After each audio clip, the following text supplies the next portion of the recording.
ஐயோ உப்புமா எப்படியா செய்யறது கொஞ்சம் சொல்லியா புண்ணியமா போகுது. உன் காரியம்னா என் நாடியை பிடிப்ப, என் காரியம்னா முடிய பிடிப்பிய. அது நடக்குது. உப்புமா எப்படியா செய்யறது?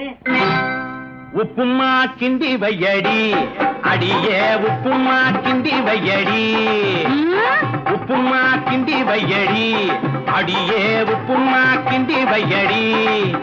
அடி குப்பம்மா மவளே தப்பேது இல்லாம உப்புமா கிண்டி வையடி அடியே, உப்புமா கிண்டி வையடி.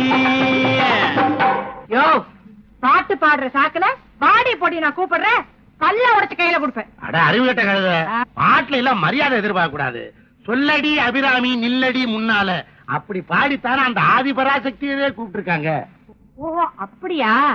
அது இருக்கட்டும், உப்புமா கிண்ட சொன்னியே அதுக்கு பக்குவம் என்ன சொல்லுடா? அடே பக்குவம் என்ன